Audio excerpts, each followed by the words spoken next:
for them. What's the pressure point, though, here? Now that we see all of the drafts, we talk about the fact that Pango is going to want to go very fast here. What's the pressure point for Liquid? How could that fast strategy actually work for Pango? They've got to do well in the lanes, because if Matu has like a good laning stage and gets like a fast Crimson Guard, I don't think they can actually end the game against a farm Bristle. If they get Crimson Pipe on the Bristol, like minute 20, it's going to be almost impossible to fight them. They will have 0 damage, and I don't know. Then the Dusa will just scale. It's hard, honestly. I don't like the Pango lineup too much. I mean, I think it's fun to watch these drafts. Like I think it's fun to watch, but it's not game winning, honestly. It can be though. It can be, but most of the time it's not. You need perfect execution, and I haven't seen it from Pango in either of the games. All right, so maybe some doubts coming out with the Pango lineup, but we're going to find out right now. This game is going to decide who is going to be moving on to the next matchup against VG. Can you really doubt Pango's lineup when they have themselves that Lich and Dazzle again, which wrecked so much face in Game 2? The expression on your face, Kyle, says yes. It's interesting. I think what God said is accurate, where it's just they're really cool drafts. Both teams, like they're well-crafted lineups. There's concepts they're going to try and execute, and it's just a question of really who outplays the other and who is like a better read on what's winning in Dota right now. Yeah. The Bristle's great. As Black said, you can pick up these damage reduction items that, buy your team time to get into the mid to late game. Then you have ET Medusa. You'd probably take it.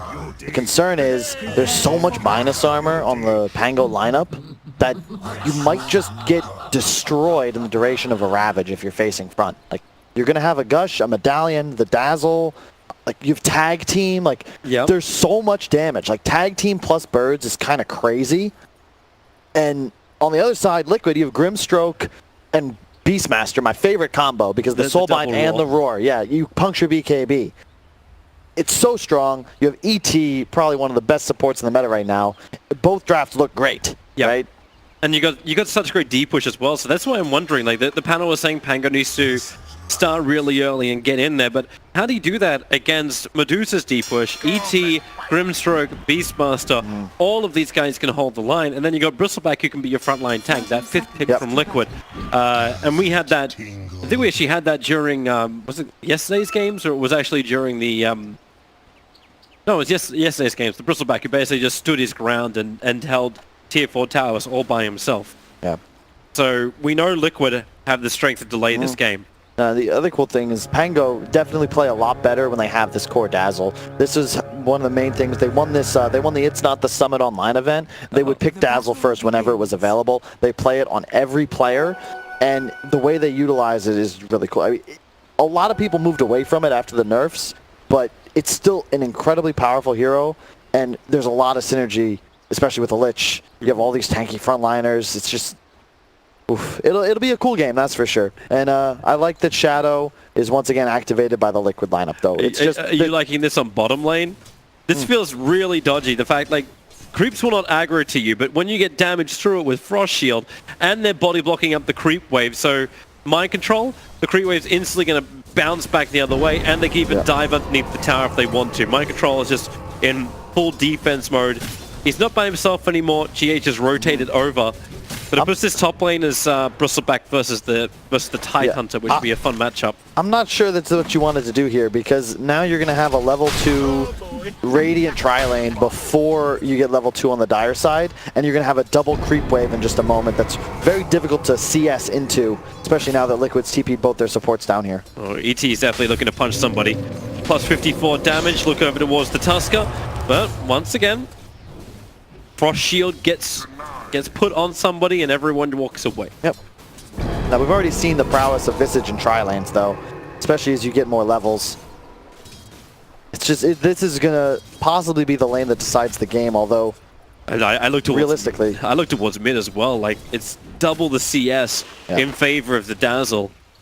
And he's just zoning out Shadow. This is not a fun lane for a Deucer, it seems. No, definitely not. Yeah, bottom lane, we're probably just going to see a bunch of mana used to just harass. There'll be a kill every once in a while, but I don't know if it's actually really difficult for either of these teams to really dominate. Up top, both heroes probably bought a stick. Yep, stick, Quelling Blade, and they're just going to trade.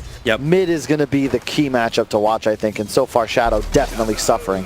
Can Matumba actually trade into damage? When he gets hit by that Anchor Smash, His CS doesn't look that great. Like right now it's 8-2 versus a 3-1. 2 minutes in. Obviously there's a big creep wave coming in from Matumba, so he'll make up a lot of space. Yeah. I'd call that even. Yeah, this is going to be one of the more slow-paced games, I feel. Neither team really able to rotate too well. It's really just the Tusk that has that ability. Theoretically, you know, you can dual roam with Grimstroke ET, but you're going to have to sit bottom because there's 3 heroes in this lane. It just feels so like...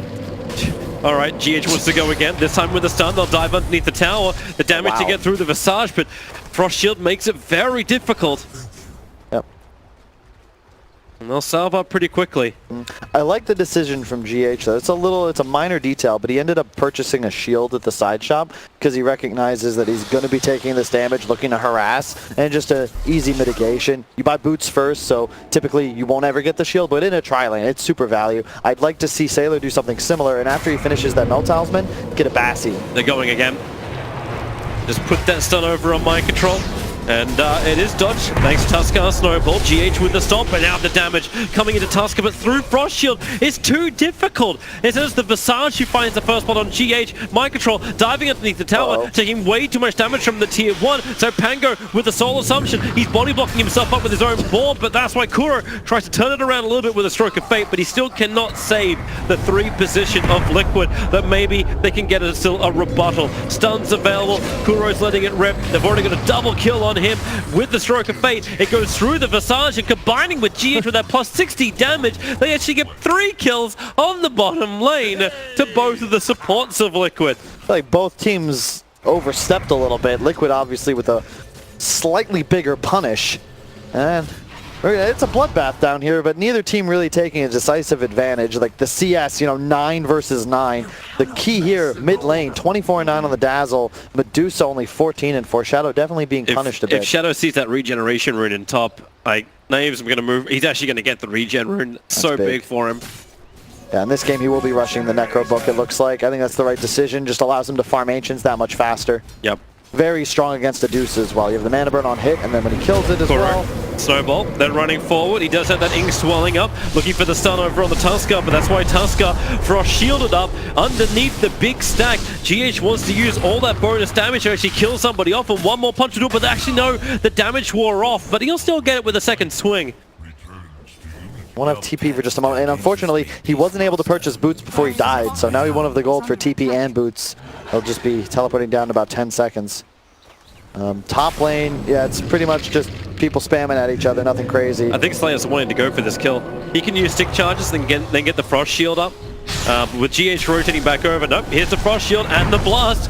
And nope, Kuro's got the distance, and they also have the Shrine. So back over to the Black Dragons looking for an attempted denial. GH, they're all baiting out their damage. Yeah, in the meantime, Mind Control got both Bowdom bounty runes as well. Well played by him. You've got King R on the way mid now. Yep, rotation onto Shadow. So that snowball forward. They need a little bit more control to get through Shadow, and they do have it with the Fairy Fire. Dazzle Tusk. Kuro's TP and nowhere near as effective as when he was Oracle. Yep. There's just nothing you can really do to save your ally there. He was just far too low on Shadow.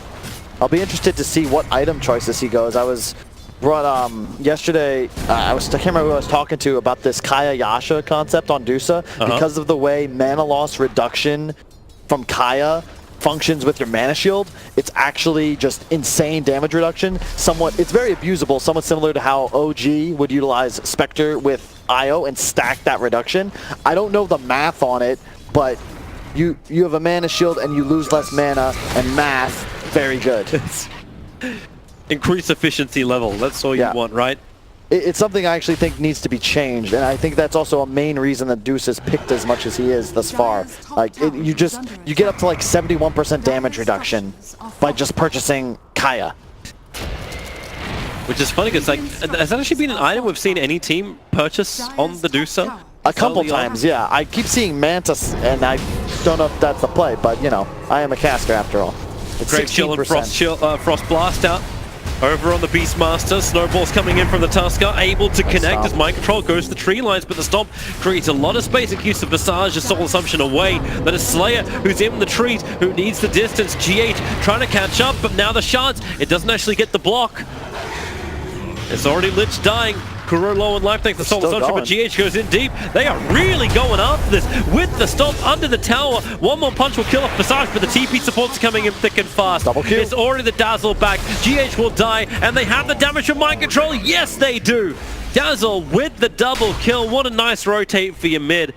Now that's going to speed up your items. He's already got the Necro Book coming on the Courier. Wow. 7 minutes into this game. That's crazy. You farm so fast with that item. He's already going to be able to take Ancients whenever he desires. Thanks to the cooldown reduction from your ultimate. That Necro Book, I think the cooldown is 63 seconds with a 60-second duration. Self-explanatory why that's so good. Boy, Dazzle, he's just... I don't see Deuce being the strongest against him. Now, while this had happened, Matumba still took tier 1 tower. He's the #1 net worth over on Liquid, 3.7k. Now, how do you itemize him to deal with this Dazzle? How does Liquid actually itemize to actually deal with the Dazzle in general? Just stack armor. I think Bristle... They're diving again. Shard block won't work, but they turn their attention towards Shadow. The Necro Books, however, underneath the tier 1 tower, not as strong as they would like to be. It's going to be... The thing about Liquid is that it's a much easier game for them in terms of judging their power level in comparison to the previous one, because it just comes down to stacking armor. You get the Crimson Guard up on Bristle, like Black was talking about, and you trust your Medusa plus ET combo to deal the damage and to give you that team fight. Pango, you've got to play with a bit higher tempo, although I do think they have a lot more staying power in this more mid-game heavy meta than previous metas would have led us to believe. And as long as they're sitting on a little bit of a lead and Shadow's game doesn't drastically improve, you're going to be fine even up until like 25-30 minutes. But once you hit that second Roche fight, after that, the game starts to shift into Liquid's favor just as a product of the draft differences. Look at that full lane switch. Beastmaster heads towards the top, down to the bottom lane. GH and Matumba are going to try and combine together. As Matumba understands this Visage will hit level 6, and really Beastmaster can't stand on the lane anymore. They need something really tanky, and Vanguard is what's able to do that. But GH still with the Invis rune. Necros are out. Dazzle looking for his own initiation, but it's Kuro locked inside the shards in the back line. Snowball forward. He's moving in, and he'll end up getting the kill over on the Grimstroke. But Lich kind of stuck with a Bristleback at the same time. And this is maybe not the exact trade that both these teams were looking for, but now the global silence has ended. They'll reset and look for the next fight. Yeah, this is a lot of space for Mind Control though up top. He's been very happy with the space he's been given. I like this decision as well, rushing the medallion. I unexpected this because you just need armor desperately against the heroes on the side of Pango. Oh, they're trying to contest the top 6-minute runes and the bottom ones. You've actually got Mind Control and a little bit of hurt working with Kuro on the top lane, while on the bottom lane GH will go down. Mind Control still now on the run. Slayer slowed up by these boars is problematic, but the Familiars even more problematic. Soul Assumption's back off cooldown. Mind Control has just enough life, and he actually summoned another boar, but the Familiars, they come up, fresh summon, fresh damage. And that's great kills across the board for Pango as Kuro. He'll still get the Lich as a rebuttal.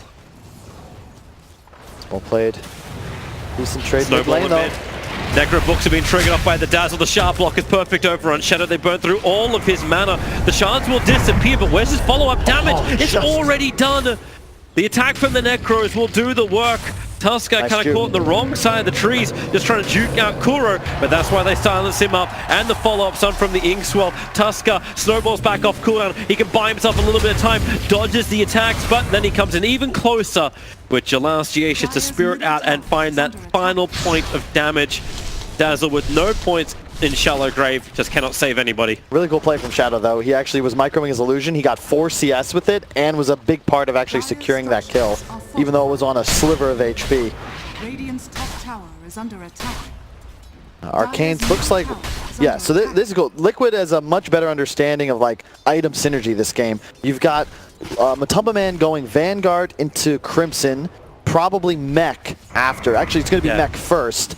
You've got Beastmaster rushing Medallion into Vlad's. Well, they're going after the Bristleback. We'll see if all those tanky items can keep him alive. Sinister Gaze pulls him out. He was already locked in. And with the ET, with the Snowball, they actually dodged the ET Splitter.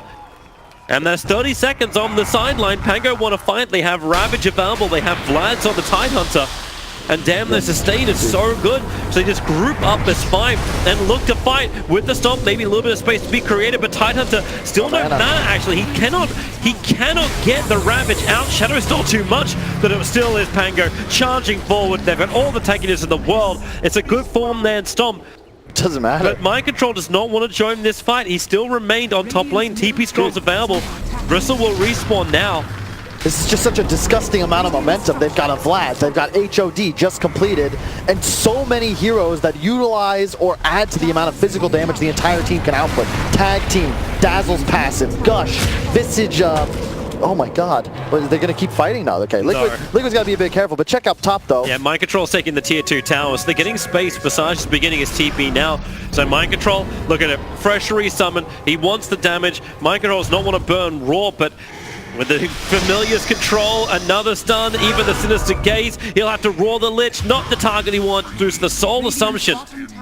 From Sylar's going to be more than enough to get the kill on the Beastmaster, and they keep their tier 2 tower alive. Yeah, Sailor actually took over the Beastmaster's boar. He saved his HOD to do just that, and that was instrumental in taking out that kill. Big tower to take out mid, because now they have vision in the area as well, and they've protected their own. As the Dire side, this mid tower, if it goes down, it really opens up Roche for the enemy side, and it's very important that they keep this alive as long as possible. Imagine Roshan is definitely going to be something Matumba wants to try and take. He's just able to tank through everything that Roshan throws. But they also want to try and take more towers. That's why Matumba's moved to the bottom lane to do his defense duty. But Visage moves to the top lane to do exactly the same type of thing. And he's actually rushing in for the Assault Cuirass. After getting that Dominator, what else is coming on the Courier?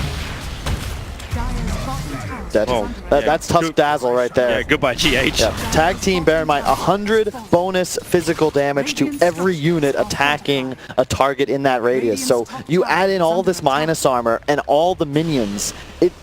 It's just like, you ever play Hearthstone and get zooed down by perfect curves in like 4 turns? That's what it feels like if Pangolier catches somebody alone in the jungle. I don't play them card games. Yeah. Yeah, we'll both bite our tongue on that one. So this, the Medallion of Courage is up on the Visage. So the whole Roshan we're talking about has now become even faster for Pango if they want to jump in. But they're being very, very clean about it. Like, you got Ghostic on the bottom lane, adding pressure to the tier 1 tower. They'll bring Dazzle down here as well. It's so systematic. Take out all the tier 1 towers, remove the control of the map for Team Liquid, and then restrict their farming area. Going in and forcing Roshan could really bite them in the ass, and that's why they just stopped the Medusa from having their free farm. Yeah, I wish I could almost pause the game. Just look at the way Pango's positioned. They're pressuring bottom, sure, but the way that Tusk and the Visage are still dominating and playing around the mid lane, you can't commit as 5 to bottom. You want to make sure that you're covering these 2 waves, and they're doing just that while still being close enough that in the event somehow Liquid were to mount a defense in the bottom side of the map, they can still rotate in time to take that clash. It's just a way to exercise map control while taking objectives. Now you're going to have top. The Ghostic's going to TP in. He's got treads. He's actually going the Deso build, all right? There's so much minus armor on the side of Pango. It's going to be crazy damage output. Fantastic scan from Pango. They worked out the GH is in the trees now. He's not as maneuverable as he was as the Keeper of the Light, but he's a lot tankier as the Elder Titan. The Necro Books move forward, the Warriors punch him up, and the tag team, GH having a hard time getting out. They're just going to Lich ulti into the Kree wave. Does it bounce back over? It does not, so GH will be fine, and it's actually Slayers, the one to die. Tusker will complete his TP home. You're cool with that, though. I mean, nice rotation from Liquid. They do save GH, defend the tower. I like that aggression, however. You're losing a Lich, not a big loss. You force those teleports, and now you know exactly where Liquid is. A great job by Kuro. Always nice when one of your supports has high ground checking ability. So they do the ward. Yep, they sniff it out, though. There's no way they don't see this coming. This could be our first big team fight of the game. Bear in mind, there's a Ravage in the pit. I don't know how you team fight into this if you're Liquid. Yep. Ravage into the pit, you've got familiar stuns, you've got a quick resummon that's also being held up. You've been very liberal with using this. Oh, they have the Spirit, though. ET. That's one way to get around it. Spirit goes in, Spirit goes out.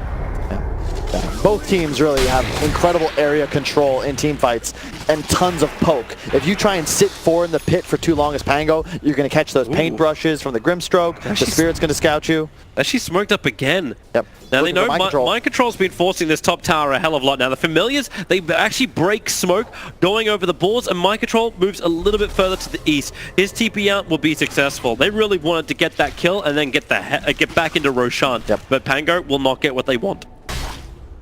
Really, just really good itemization from Liquid. I love Matumba, man. I would have been very concerned were he to pretty much go anything other than Greaves in this game. I think Crimson Greaves are just so necessary just for the armor aura once people get very low. What's going to be dangerous for his teammates is if they get into those negatives and all of a sudden they're just being auto-attacked by birds. Like, they'll just die unless they have that support. Like, I'm just loving Tidehunter Desolator. Like, gets Blink Dagger, queues up Desolator. Yeah, to explain why, though, that's because now your Anchor Smash, it does your attack plus bonus damage, not a regular amount of physical damage. Oh, what a catch. The shards. It gets both Matumba and Kuro. They've already killed off Kuro. Matumba, they've got to bring him down. These cool sprays starting to stack up. TT Splitter. It does hit nicely with a follow-up stomp, and maybe now Shadow could do some work. Turns on the Grave This is not a fight you want, Liquid. Where is the rest of his team? There's still a Ravage. It cannot fight the blink forward from Ghosting. He's able to connect onto the Dusa, too far away from the Shrine to get any kind of advantage from it, and GH cannot create that much space.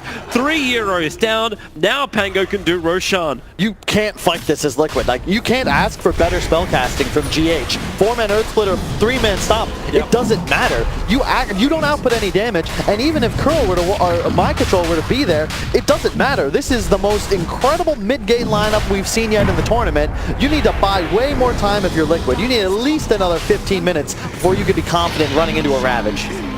Well, Dire will claim Roshan. Even with all the vision from the Hawks and the two supports hanging around, Mind Control, he's in more trouble up on top. Hit by the Gush, goes for the Roar, runs around the edge of the shards, but Sinister Gaze pulls him back towards the Lich. And that is one very dead Beastmaster. No buyback available from him. Aegis the Immortal on Dazzle, they could just start to really push. We already saw the sustain when they fought underneath the tier 1 tower in mid.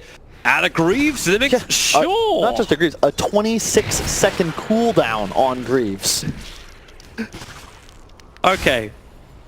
This item's very good on Dazzle. I was praising Liquid's map movement in the previous game, still doing fine here, but Pango really demonstrating that they're a team that should not be underestimated, and they've done an excellent job of just controlling the map. Look at this, now they're mid. Yep. And Visage is going to link from bottom. Matumba just thought he could finish off the tower. It was so low anyway. The only reason why he's probably alive is because Dazzle didn't want to commit too heavily in. They want to group up together and then get the push. Bottom lane, they're just beelining straight for him. Oh god, there's actually a solo. This is just, right now, Visage trying to take a solo kill over on the Deuce, but they're wrapping around the back so they can find Kuro as well. A blink from Ghostic is still on cooldown for the moment, but they'll find Shadow. Negative 11 armor. Shields will not repel this firepower, and they go for more. They're hunting for the kills. It's just Slayer after Kuro. They will not find it, however, but they will find the tier 2 tower on bottom.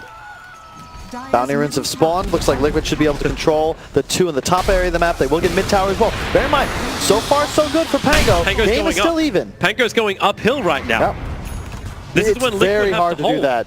You have a ET, you've got the Grimstroke for the wave clear, and a Bristleback that's going to plant himself on the high ground. Yeah, they need a jump. They still have no Ravage, but that's off cooldown in 3 seconds time. The Stomp will catch out in 3. Matumba moves forward. The ET Splitter catches out on 2, but then the Snowball forward. Matumba's trapped. The Ravage, it'll catch all of Team Liquid that are in the defense. Matumba now will really test his survivability. The Stomp creates space, but the Soul Assumption, the stuns, the slow, it's Matumba finally getting out, and Pango approving that they don't have enough life to survive this. The Frost Shields on the Dazzle trying to keep him alive and save that Aegis the Immortal for a reset and push back in again. Or maybe that's what the bait was. They actually turn on to GH. They'll remove that Stomp. The Snowball forward. ET is down for half a minute, but yeah, top lane. The push was coming in from Beastmaster. Mind Control was doing the defense. Lich had to TP back to defend it. Tide will do exactly the same thing. And even TP out from Mind Control. He stops the push from Pango thanks to split push, and then even gets a Roar out to get the kill over on the Tusker, silence him up, kill him off. That's good money, and it's Mind Control to claim it. Look at the lead just bounce back and forth. Such a well-played game from both sides and incredibly even. And this is what makes Dota such a fun game to watch, because both teams have very strong ideas of what they want to do as a team to win this game, and they're trying to execute to the best of their ability, and they both are. It's just the nature of these drafts. Liquid knows we can't take team fights, and Pango knows we need to apply pressure and win this game before Shadow actually comes online. So far, so good, but eventually Deuce is not just going to die and be afraid of a Visage. Yeah. Pango, however, they are keeping that momentum up because they were routing pressure on bottom. However, they did lose out on both of the bounty runes that were behind them. They never picked up the 20-minute bounty runes. So Liquid actually claimed all 4 of the 20-minute bounty runes, as well look as at the gold disparity push. all of a sudden. Like, that's bounty runes. It's actually a 2K gold swing right there. This is not what Pango want, but at the same time, they still show they've got the sustain. They can break through the Liquid lines. And check out what's queued up on Sailor right there. Silver Edge. I don't know if we'll actually commit to that, but it is pretty nice against a bristleback, who will all of a sudden. Yeah, you can see the problem. They can't actually deal with him. The Sinister Gaze is a really cool concept because they're actually pulling him into the team and then facing him forwards. He takes full damage, but otherwise he's just going to plant his ass to them and say, you know, try your best. So moving away from finishing up the higher level up in Necrobooks and looking for a more direct counter to Matumba, because they did hold it. They had great control of Matumba and still couldn't bring him down. But Matumba's looking for more. He's finished up Crimson, he's got his Greaves, and he's looking to get a Radiance. Yep. Like that burn. They have no more direct damage. But Blink, Ravage, they're going straight in. They want the bristleback. They're committing everything. They've got to get the kill off on him. But he's got enough life and walking away and the force up the answer. It caught all of Pango in position with the Yang. They're just painting this town in Grimstroke. Pango is on the retreat. Time to wall fall. And that is not what Pango wanted. That was the worst case scenario. Of all the targets, Toby, you all in on the bristleback. They wanted to prove it. They wanted to prove that Silver Edge was a requirement. Oh, man, and I was just about to say, like, you're so close to Assault Cuirass on the Visage. That item is game-breaking. It's a 10 armor shift that Liquid is still so far away from possessing themselves, and you make that play then?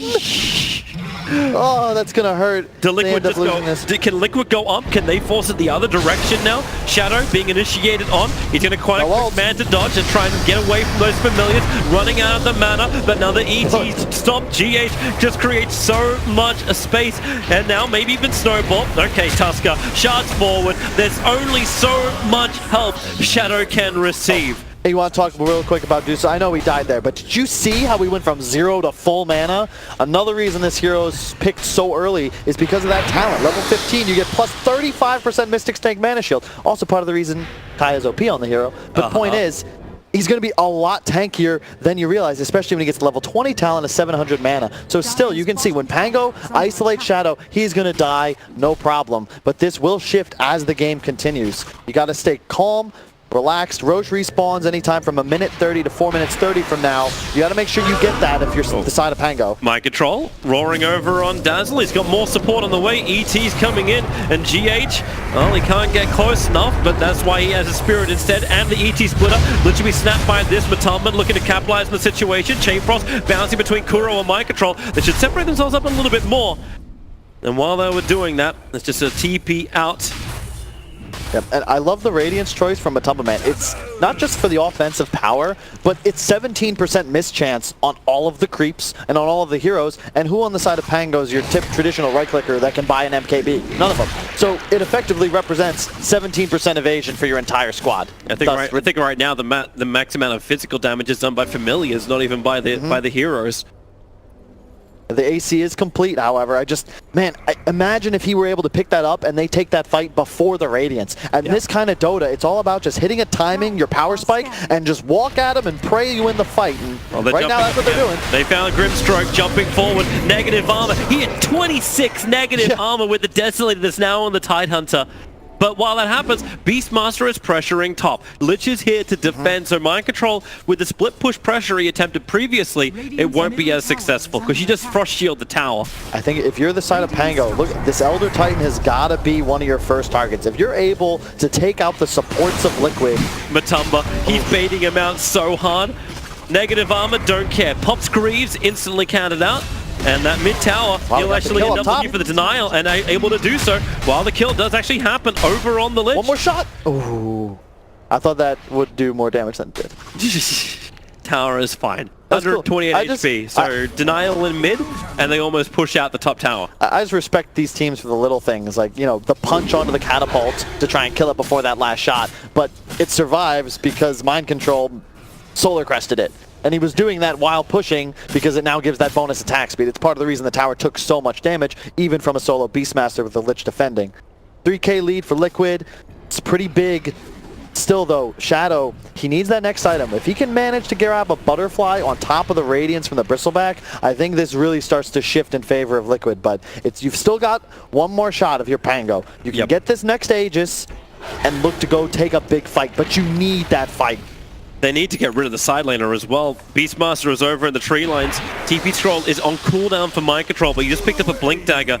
So he can be very, very elusive, and thanks to his Hawks, they got so much information. But maybe that's when they look towards the mid lane instead. It's a Bristleback with Greaves. Like, no matter how aggressive he wants to get, Visage is still questioning if they could do this. Because they don't know if support's behind. Roshan's alive, so Team Liquid, if the time is right, maybe they force their own fight, they can go in for Roshan. An extra disable will be brought to the fight. In from Naive, he's got himself a Scythe. Yep. So the Hex is now available.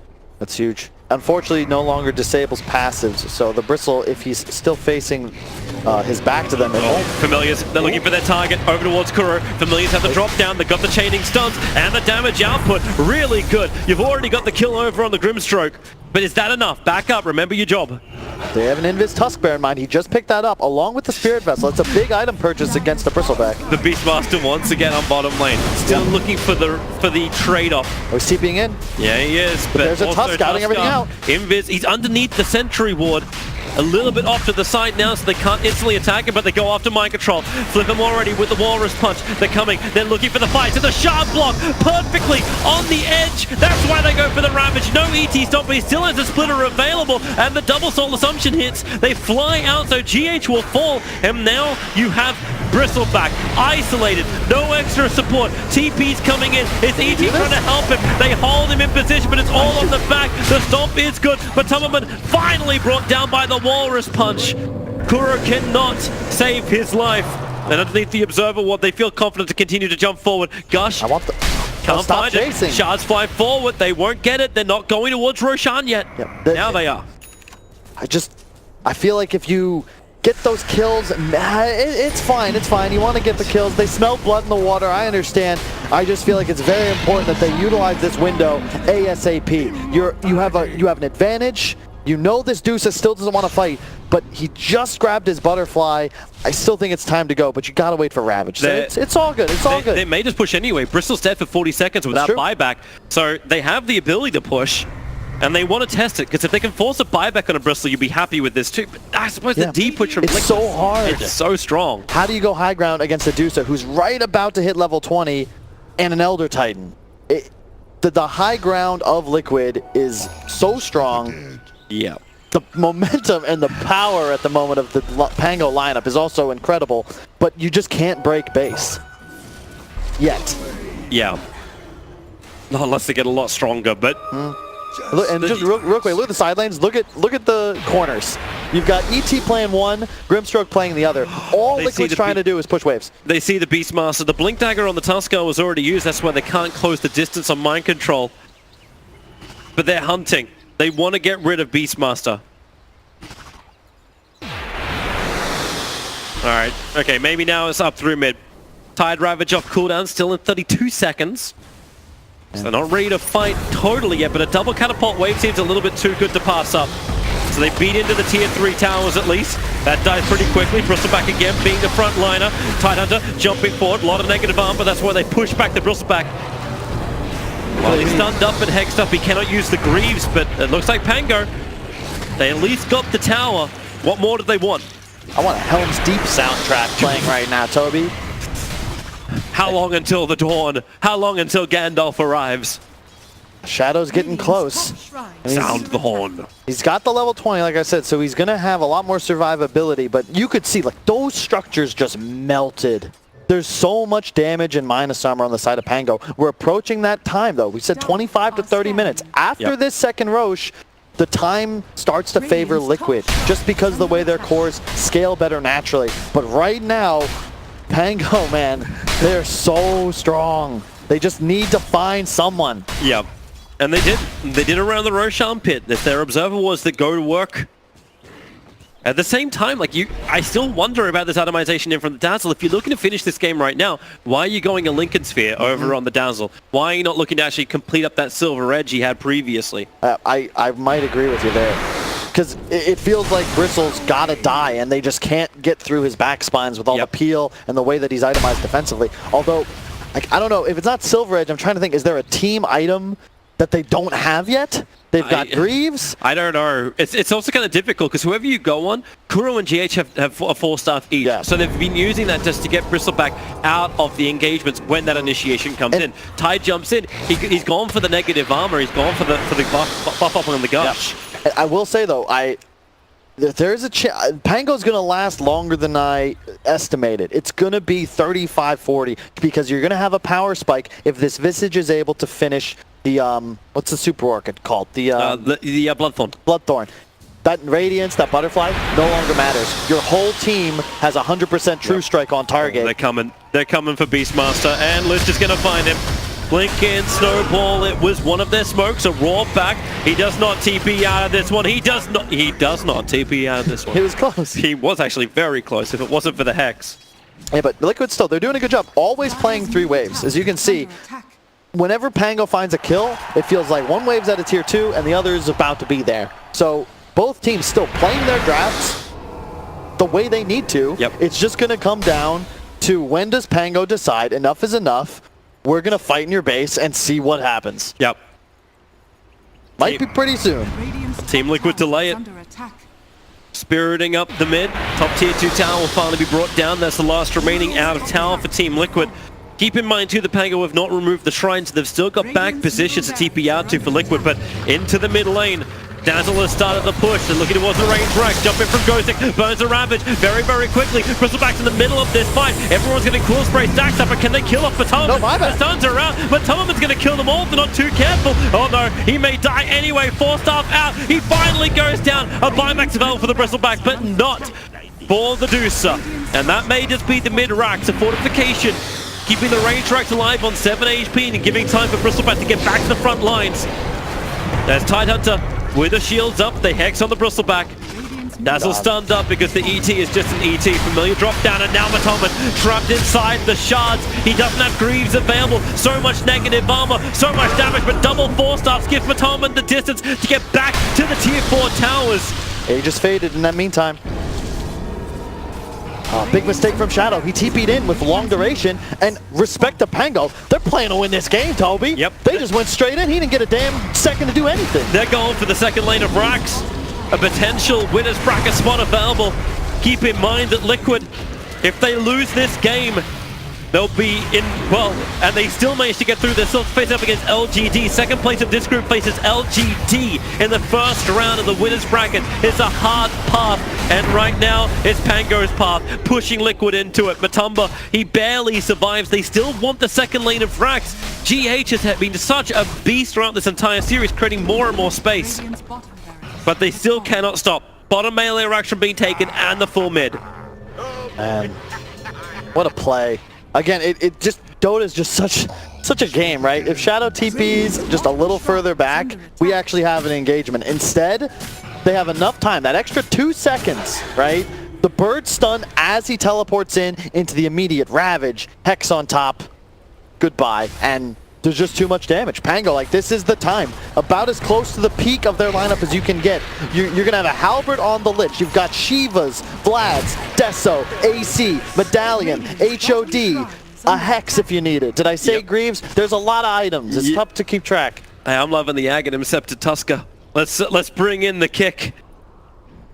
The repositioner, jump in and just push someone totally out of position. And it's actually incredible in this game because what's Liquid been abusing is this high ground and these huge walls, you know, unstoppable force, immovable object. Well, all of a sudden those objects are actually able to be punted about 2,000 yards down the field, and now they're isolated. You're probably going to find that kill if you're Pango. Yep. It's just it's the pure control you get from both the Spirit Vessel as well as this. This This is almost like Tuskar is tasked with making sure Matumbaman is always out of position. Now, this top creep wave is something that Pango need to do something about, because right now, okay, the Thailander will TP back. Because the tower's got 128 HP. It's been that way since Mind Control was last here. And that's why the Boar is also doing the run forward.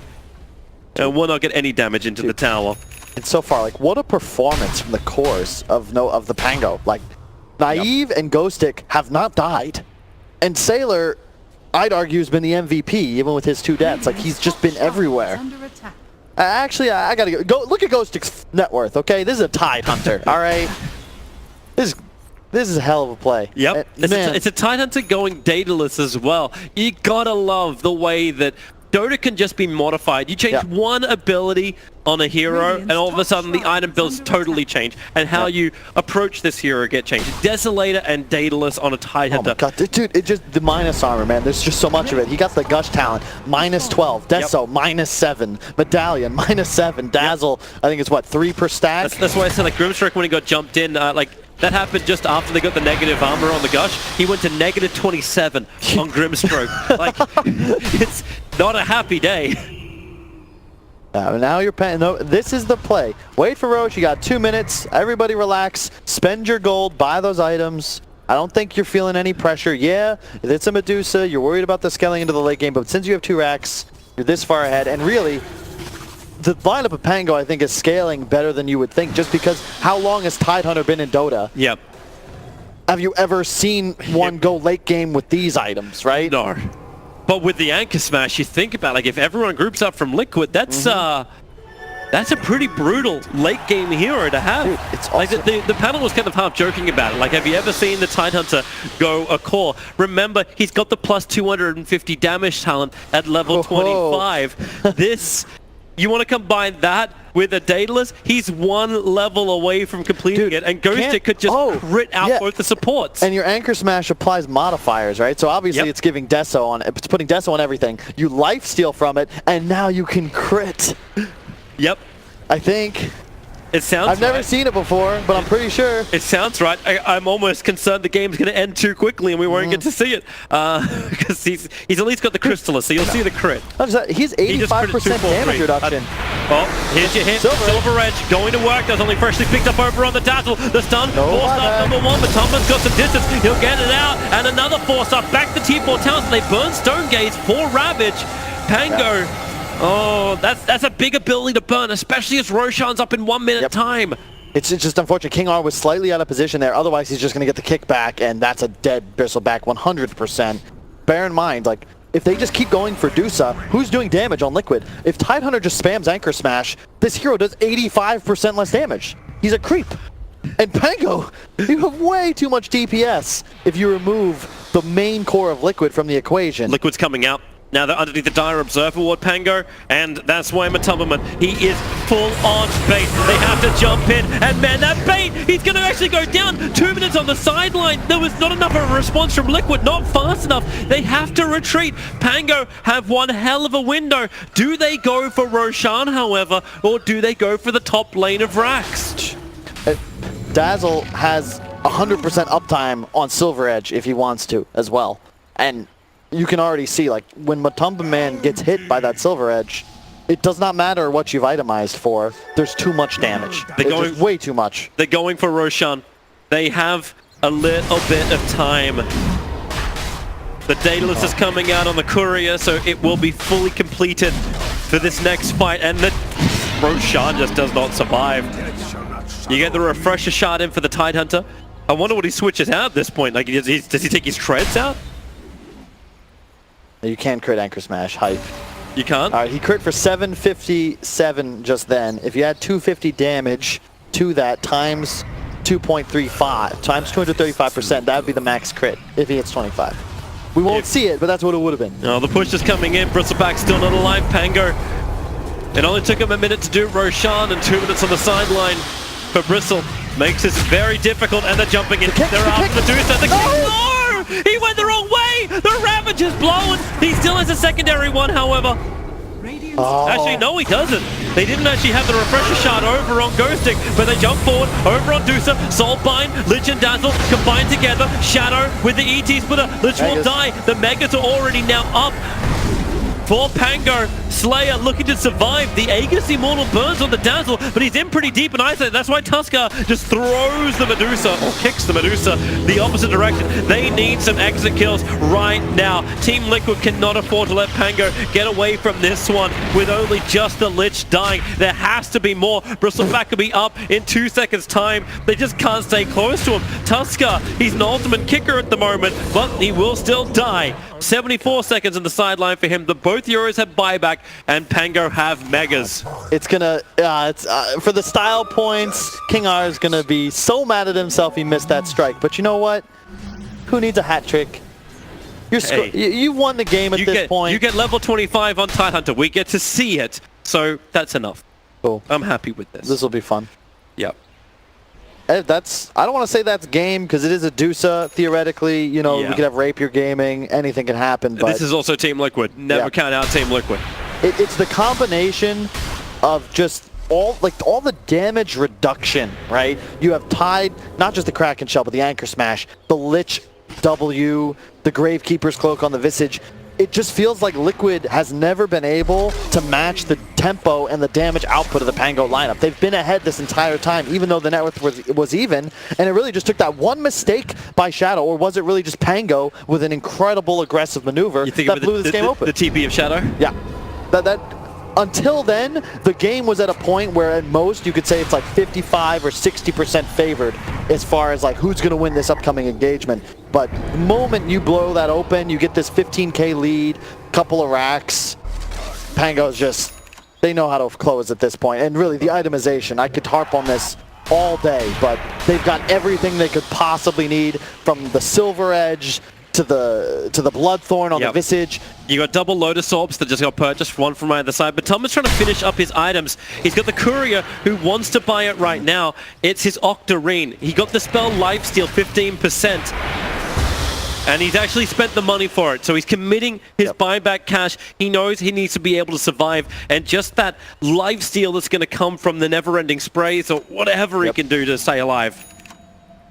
Octarine up. 61 damage per quill stack. Theoretically, he can just sustain for so long that... But he's baiting. Silver Edge already breaks him, and thanks to the Tusker kickback, Kuro's not there to help save him. That's why they use the Lotus Orbs. Chain him around, and it's actually Tusker, Snowball, that's pushing Matoma to the front line, and then they synestigate him up, and Ghosting, the Rabbit, catches the 3 backliners. Matoma, he's actually going to go down. They're all on top of him. A buyback comes in from Kuro, but now it's Shadow. The last remaining big core that has to do the defense. Thanks to the Manta, they'll break free, removing that mana. There's no Chain Frost available, but Raw separates the two of them. The Soulbind made it so that double Raw was absolutely perfect. 2 heroes down, and Shadow finally has the moment that he has been farming himself towards as the pause comes in.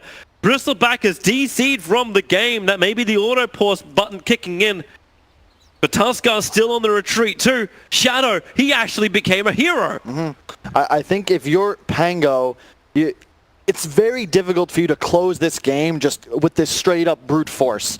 I'd like to see them look for more pick-off style. Like, as soon as Ravage is down, Liquid feels very confident committing. You need to try and get that initial kill with a Hex and a kickback or a Lich pull, something like that. Because if you're blowing the Ravage, Liquid's always going to be able to turn it around. That's a 3-for-1. Not the end of the world. You still have Megas. Roach can respawn in a while, actually. 3.5 minutes till the first possibility. It's just that double Raw, the way it works too. Exactly. You think you're on the front lines, you think you're on the aggressor, like Bristleback is down. Things look good, but it just wasn't enough. Well, Medusa's at a point now where you're starting to deal some real damage. Splitshot uses modifiers, you're getting those Scotties on everyone. Watch that Courier Maelstrom all over the place. That Courier is going for a trip. I'm like, there's Rapier in the quick buy of the Dusa. It's after she's actually got a Hurricane Pike completed. But it's going to be the Hyperstone for Shadow. Yeah. So, Mjolnir, you're first. I like that because I don't think you're in a position as Shadow where you need to just all in right now. You're still 1 or 2 fights in your base away from being able to actually move out on the map and potentially win this game. Mjolnir and buyback is just going to be far more effective than going Rapier right now, where if he dies, game over. Yep. Now you're in a position where you might go down to that Ravage, you're buying back, all of a sudden, you're now still in the game. Maybe you get more kills. You get keep Roche, who a knows? team in the game, Exactly. right? That's the primary thing. Like, this late game, you're still running a Dusa in late game. Yep. Yeah, it's definitely the right decision. He can possibly commit to Rapier if he stays alive. Maybe they win an engagement, but I really like this decision. Matumba Man, he will not have buyback, but really, if he trades his life for Ravage and a support, the Dusa will be able to do enough damage to keep Pango out of the base. He still survived for a very long time, considering he was being pounded by 5 heroes who are 46 minutes into a game, very much farmed up, and he was still able to survive for such a long period of time. But they have to keep their eyes on the Tusker. The Tusker cannot kick back Matumba in such a fashion. But Matumba's got no other choice. He has to be the bait. Look at him. He's running on the front lines, and Tusker's looking at him going, okay, I just got to blink to the side. Yep. I think that's the play here. You Hex into the Silver Edge, kick back. Pretty complicated, but if Bristle's suddenly 1,800 units, he'd be effectively where the Visage is right now. There's no saving him. Sentries are down. This Observe Ward from Liquid won't be able to stay up much longer. The top lane was already pressured forward. Here we go. This time, King R cannot get the kick back. Feels a little bit too far forward. And the ET Spirit was on top of him. But that's what they need to do. Get him out of range of the ET Spirit. They know what they got to do. They know exactly what they have to do. But it's like, this is why I love good Dota, okay? Matumba Man is not asleep, all right? He knows what the game is here, and he's going to do his very best to keep his fingers quick and ensure he doesn't get punted in that direction. Meanwhile, Dusa can keep the rest of the creep waves away. Beastmaster stays right next to Kuro.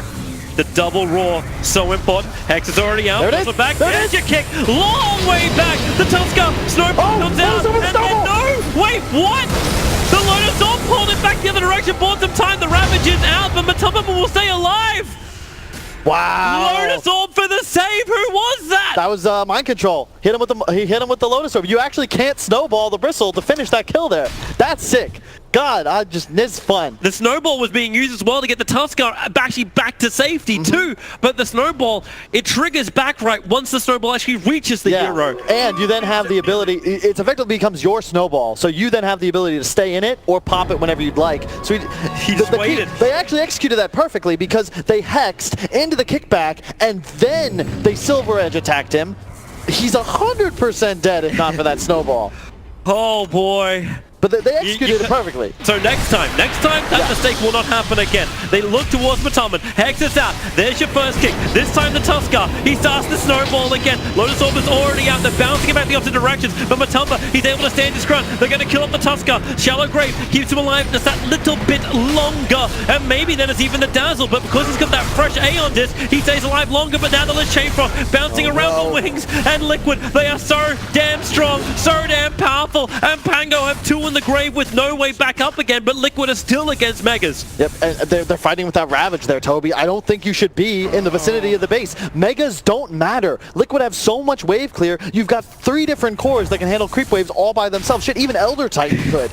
You've got to be more careful, and all of a sudden, look at Shadow. He's got Rapier queued up, and you've got to be thinking about it. Because all of a sudden, this game is wide open. Shadow could just buy BTs as well, join the rest of his team. If they want to end this game now, here he goes. They may not be aware that buyback's not available on Pango, which is why he doesn't just fully commit. But you are watching Shadow looking for that Rapier pickup. BTs are in the quickfire. I don't think Liquid feels the pressure anymore. We were talking about how Pango's lineup was peaking around 30. I was wrong, it's more like 35, 40, but suddenly it's 50 minutes. Now a tier 3's dead. They're going to go kill top Shrine, and all of a sudden, this next Roche engagement could just decide everything. Well, Roshan will spawn in 50 seconds time. So as you said, watch that timer. They took the tier 3. As you said, Shrine out. Bounties are up for the 50-minute mark.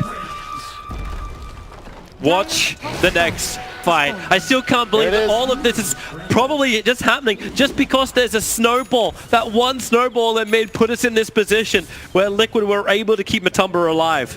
Yeah, and you can see how critical it is. Matumba Man plays with no fear when Ravage is down. And that's the problem, that they just don't have the damage to finish. You had a really nice soulbind there from Kuro. Tidehunter was distracted off on the side by mind control. And there's what, 2 Force Staffs? 3 Force Staffs on the side of Liquid. One of the best teams in the world at utilizing this to peel. And it's gotten to the point, no, actually they have 4 because Medusa has a Hurricane Pike.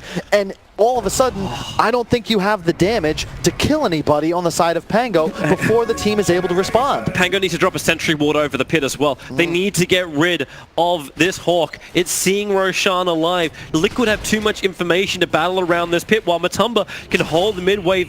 He's got a double wave, but he's okay. He's got Spell Lifesteal. He's got Octarine. Roshan, now it begins. Pango are very quick at this. The Dire Observe ward, it sees Team Liquid moving forward and sees them smoking. That's why you already have the Silver Edge Dazzle, the never-ending Invis hero, looking to break it. They won't do it, however. Back out of the pit. Don't take the risk. It's great ward on the high ground, however. This is so critical for Pango. They're going to scout out the entire Liquid side the moment the smoke fades, and this is the right decision. You don't want to force Roche when Liquid has the waves pushed outside of the base. There's a sentry on the ET. He's got it inside of his backpack. Now, this is good.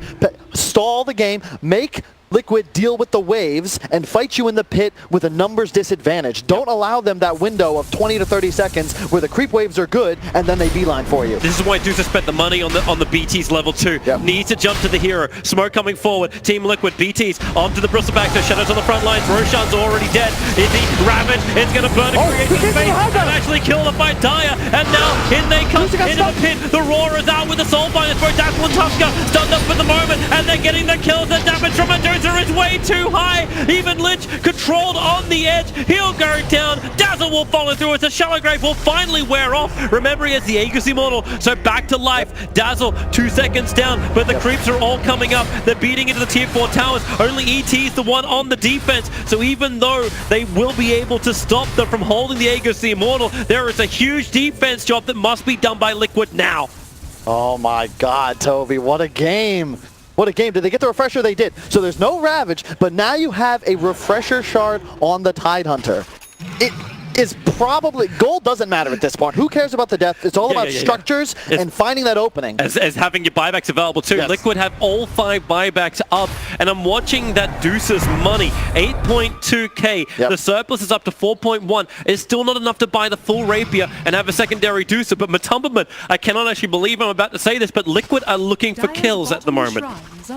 This is... Never give up, man. This is how it goes. There's a reason these top teams that consistently stay in the upper echelons of the Dota 2 scene, Liquid, OG, you never see these guys GG out if there's even a sliver of hope. And credit to PPD and EG as well. E-Home, EG Game 1, everyone remembers that TI6 game. 4 Dagons to victory.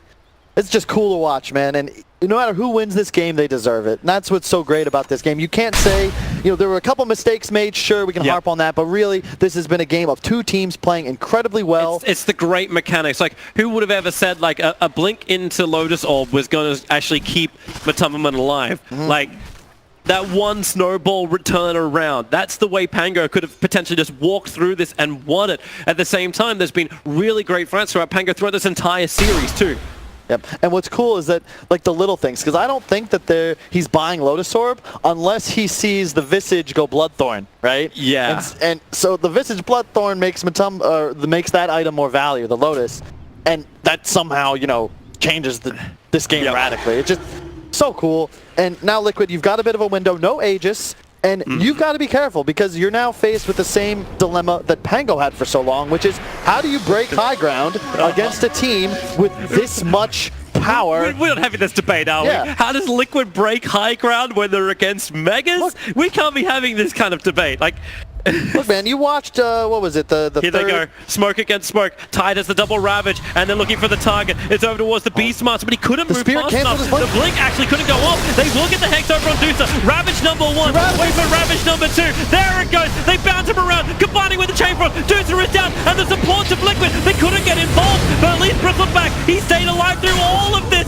So much life, and GH, he's got 520 damage extra. He's going to try and rip through them. He just obliterated the Visage. Everyone was there. The Tide is on the run. The Shallow Grave will keep him alive a little bit longer. Let that Anchor Smash ring once again. They've got buyback available for Tide and Visage. And man, the only thing to apologize for in that fight was my swearing. Wow, and here, okay.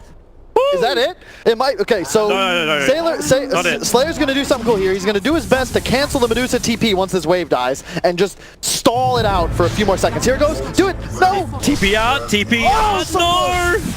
He couldn't do it. He'll have to TP back himself now. Fortification's buying a little bit of time. They break through it. They're going for the GG push. You knew this was coming. There's no familiar to work with. They got taken out in the last fight, but the Bristleback, hexed up for the moment, just turns his back towards everyone. The tier 4 towers, one is down. Shadow's got the range. Tide wants to jump in. No Ravage available. BKB in 1 second time, and that's what he wanted. The disarm over on the Medusa. She can't fight just yet, but it's breaking free now. Bristleback stunned up by the familiars. They'll hold him in position, but this Soulbind in the backline's mind control. Roars over on both, but then he got broken free so quickly. Dazzle, he can Shallow Grave and stay alive for a little bit longer, but Ghost is being kited out by Shadow. He needs to get the Anchor Smash off and to reduce his damage. Not possible. Tusker will come back to life, but there is no option for the Titan to buy back as the Dire Agent is finally being brought down. It's down to 1 there. It's down to 1100. ET is pumping it, but the Frost Shield is making it difficult. They've got to stop ET. They're pulling back with the Sinister Gaze, but they cannot starting a way through and taking game 3 in what is now a marathon series. But props to both teams.